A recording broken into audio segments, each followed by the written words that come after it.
La plupart des gens économisent des dollars. Vous savez à quel point c'est stupide? Il faut être un putain d'idiot pour économiser des dollars. Ils les impriment plus vite que vous ne pouvez le penser. Mon pauvre père m'a toujours dit « Va à l'école et trouve un travail bien payé. Ce n'est pas de la richesse, c'est un travail. Et tu peux être viré, tu sais. » Et puis mon père riche. Juste avant de rentrer dans le vif du sujet, assurez-vous de vous abonner à la chaîne pour ne pas louper les prochaines vidéos. Et n'oubliez pas de récupérer notre guide gratuit pour apprendre à générer vos premiers 200 € par mois sur Internet en cliquant sur le premier lien dans la description sous cette vidéo. M'a toujours dit « Travaille pour la richesse ». Et puis mon père riche dit toujours de travailler pour des actifs. Il y a donc 4 catégories d'actifs qui rendent une personne riche. Et il y a beaucoup d'autres sous-titres et tout ça, mais le numéro 1 est une entreprise. Les jeunes les plus riches d'aujourd'hui créent des entreprises appelées Facebook, Google, Apple, des trucs comme ça, vous savez. Un diagramme très important que mon père riche m'a montré quand j'étais un petit garçon était un diagramme connu sous le nom de cadran de cash flow. Et le cadran est composé de 4 personnes différentes qui composent le monde des affaires. Mon père riche disait que dans le monde des affaires, il y a les E. Et eux représentent les employés.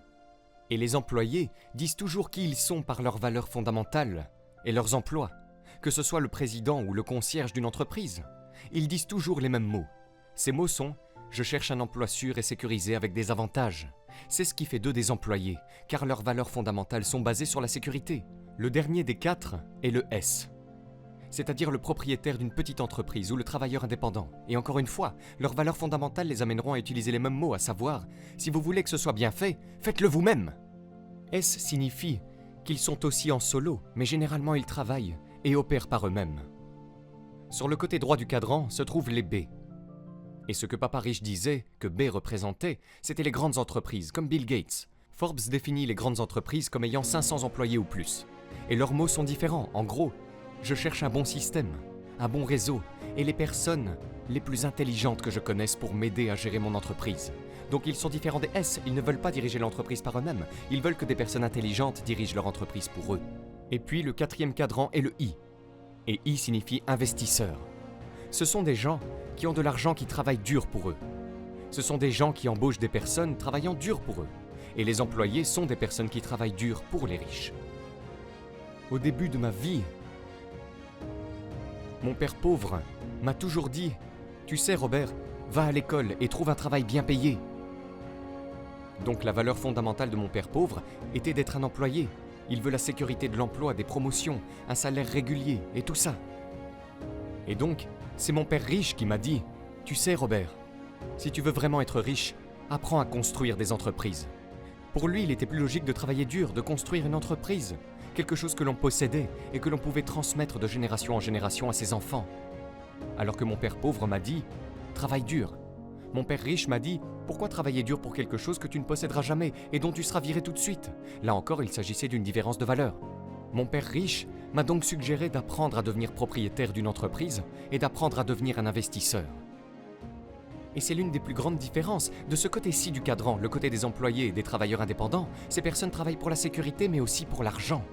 De ce côté-ci, du côté des grandes entreprises et des investisseurs, la valeur clé qu'ils veulent est la liberté. Ils ne veulent plus avoir à travailler, à un emploi. Ils ne veulent plus avoir à travailler pour le reste de leur vie. Donc la beauté de la construction d'une entreprise et d'apprendre à investir est très simplement que c'est un revenu passif. Vous travaillez dur pendant quelques années, mais peut-être pour le reste de votre vie, le revenu continue à couler. Le numéro 2 est l'immobilier. Donc ce que mon père riche m'a appris est une combinaison d'être un entrepreneur dans les affaires et un entrepreneur dans l'immobilier. Grâce à cette combinaison, je ne paye pas d'impôts et je gagne beaucoup plus d'argent.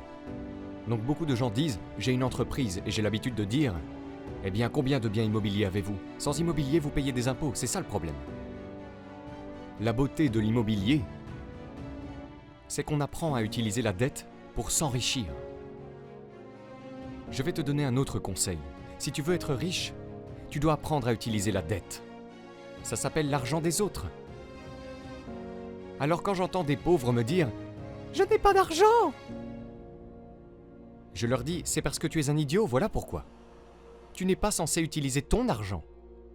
Tu es censé utiliser l'argent des autres. » C'est la dette. Je ne veux pas faire ça. Et donc il reste pauvre. Je veux juste dire que tout le monde commence au même endroit. Tout le monde commence comme vous dans une chambre. J'ai commencé avec une chambre, une salle de bain, aussi en copropriété. Mais les principes fondamentaux sont les mêmes tout au long du parcours. Oui, on a tous commencé. Et le problème est que la plupart des gens ne commencent pas. Et généralement, ce qu'ils disent, c'est que je n'ai pas d'argent, des choses comme ça. Et c'est ridicule, nous n'avions pas d'argent non plus. Non, non, quand je me suis lancé dans le métier, c'est ce que je pensais vraiment qu'il fallait. Je pense que c'est ce qui retient beaucoup de gens. Et je pense qu'ils l'utilisent aussi comme une excuse. Ils disent « Je n'ai pas d'argent, donc je ne peux pas commencer. » Alors que ce n'est pas du tout ça. Il y a plus d'argent que d'affaires, c'est ce que j'ai constaté jusqu'à présent. Et donc, une fois que j'ai eu l'éducation, j'ai réalisé qu'il y a beaucoup de gens, tout comme ceux qui ont de l'argent, qui cherchent un endroit où le mettre. Et ce qui se passe aujourd'hui, et d'ailleurs si vous entendez des nouvelles qui secouent la terre en arrière-plan et tout ça, c'est que, de ce côté-là, de notre immeuble, ils sont en train de démolir tous ces immeubles et de construire de nouvelles tours d'habitation. Et l'immobilier est en plein essor. Il y a plus d'argent que jamais. Il y avait un dîner hier soir, et tout le monde parlait de l'argent que les gens ont. En fait, les gens retournent l'argent parce qu'ils ne trouvent pas de bonnes affaires. Il y a tellement d'argent, tu sais. C'est exactement ça. Et vous pouvez voir comment les banques réagissent. Combien d'argent il y a dans l'économie. Parce que quand les banques refusent des dépôts ou vous font payer pour mettre votre argent à la banque, alors vous savez qu'il y a beaucoup d'argent dans le système. Et puis il y a le paper, c'est-à-dire les actions, les obligations, les fonds communs de placement et l'épargne. C'est ce que la plupart des gens devraient avoir. Les actions, les obligations et les fonds communs de placement sont liquides. Si vous faites une erreur, vous pouvez entrer et sortir très rapidement. L'or est liquide. Le problème avec ces deux-là, c'est que si vous faites une erreur, vous êtes là pour toujours, vous ne pouvez pas entrer et sortir. C'est pourquoi vous devez être très intelligent avant de vous lancer. Que pensez-vous des fonds communs de placement ? Je pense que c'est un bon moyen de gagner de l'argent si vous les vendez à d'autres personnes. La liquidité est l'essence même des actifs paper, votre capacité à vendre et à acheter sans problème de négociation. Comment une personne peut-elle gagner de l'argent lorsque les marchés sont en baisse ? Eh bien, il y a beaucoup de choses.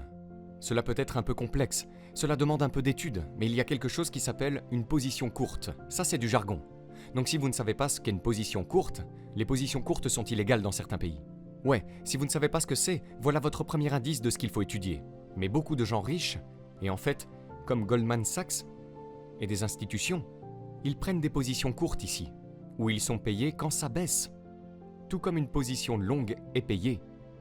Il y a donc deux positions à connaître, la position longue et la position courte. Puisque les deux se produisent, il me semble logique qu'une personne apprenne les deux, si l'on veut voir les deux sur le marché. En d'autres termes, les options. Oui, et les options sont un excellent moyen de gagner de l'argent. L'une des meilleures opportunités de gagner de l'argent dans le monde est l'assurance. Vous vendez une prime et les gens vous payent une assurance. C'est exactement ce qu'est une option. Et donc si les gens veulent des flux de trésorerie pendant les hauts et les bas, alors vous devriez vous renseigner sur les options. Je dirais aussi ceci, Robert. Les gens disent que les options sont risquées et tout ça. En fait, elles sont conçues pour vous protéger et vous donner de l'assurance. Pensez-y de cette façon. L'une des plus grandes leçons que Robert m'ait jamais enseignées est qu'il y a une relation entre le risque et le contrôle. Je ne peux pas contrôler ça, vous savez, acheter bas et vendre haut. Avec une option, je peux contrôler où j'achète et où je vends en payant une petite prime. Donc cela apporte ce contrôle au marché, me donne une opportunité non seulement de cash flow, mais peut-être plus important encore de protection. Vous avez une assurance sur vos biens immobiliers, n'est-ce pas ? C'est la même chose. Et enfin, les matières premières. Et vous savez, c'est pourquoi je possède du pétrole. Et quand le prix du pétrole baisse, les gens disent que vous perdez de l'argent. Et je dis non, parce qu'aux USA, si tu traites avec le pétrole, tu as des réductions d'impôts. Tu dois investir 1 million dans le pétrole, je récupère 800 000. Donc j'ai un retour de 80% le premier jour. Donc le pétrole est très rentable, c'est ça, mais je n'investis pas dans les actions pétrolières, c'est très différent. D'accord ? Donc si le pétrole passe à 20 $ le baril, je continue à faire du cash flow, à gagner de l'argent. Donc c'est environ 40 en ce moment. J'espère que ça ne va pas aller trop loin, mais je gagne toujours de l'argent. Et puis les autres matières premières, vous savez, l'or, l'argent. C'est l'argent de Dieu. C'est à ça que ressemble l'argent de Dieu. La raison pour laquelle je l'appelle l'argent de Dieu, c'est qu'on ne peut pas le falsifier. Vous savez, vous pouvez le faire avec un faux ETF, comme un ETF sur l'or ou l'argent. Que je ne touche pas, parce qu'ils sont aussi mauvais que les gars qui ont imprimé cette merde. Vous voyez ce que je veux dire? Bon sang. Mais ça, c'est du vrai argent. Donc vous regardez ça. Quand j'ai commencé à acheter ça, c'était 1,40 $. Aujourd'hui, c'est 16 $. Et ça, c'est de l'or automatique. Et la raison pour laquelle nous l'avons apporté est que la plupart des gens ne l'ont pas vu ou touché. C'est réel, c'est l'argent de Dieu. Pourquoi a-t-il dit que c'était l'argent de Dieu? Parce qu'il était là quand la terre a été créée. Et il sera encore là quand nous serons tous morts et disparus. Quand vous économiserez ces faux dollars, il sera toujours là. Ou ces faux ETF ou toutes ces fausses actions. Donc je vous recommande d'acheter des trucs. N'économisez pas l'argent. N'économisez pas l'argent du gouvernement. Car ils sont corrompus comme l'enfer, vous le savez. Économisez l'argent de Dieu. Donc c'est une demande pour l'argent. Elle ne cesse d'augmenter. Regardez l'inventaire mondial d'argent du gouvernement. Il diminue. Donc ce qui se passe, c'est que les stocks augmentent parce que la Chine l'achète. La Russie l'achète. La Turquie l'achète. Tout le monde achète de l'or. Les banques centrales le font. Elles ne vous le disent pas, mais c'est froid. Et donc ce qui se passe, c'est que la quantité d'argent diminue. Parce qu'ils le brûlent dans l'industrie. Il disparaît toujours là où l'or est conservé. Donc je pense que l'argent est une grande opportunité pour votre génération. Mais le numéro 1, c'est le business en entreprise. Le numéro 2, c'est l'immobilier. Puis il y a le paper, c'est-à-dire les actions, les obligations, les fonds mutuels et l'épargne. Et le dernier, ce sont les matières premières. Mais vous savez, c'est pour cela que je possède du pétrole. Si vous avez aimé cette vidéo, vous pouvez cliquer sur le bouton j'aime et vous abonner à la chaîne. Cela nous fera chaud au cœur. Vous êtes également libre de recevoir notre guide pour apprendre à générer vos premiers 200 € par mois sur Internet en cliquant sur le lien dans la description sous cette vidéo. Le tout gratuitement. À très vite.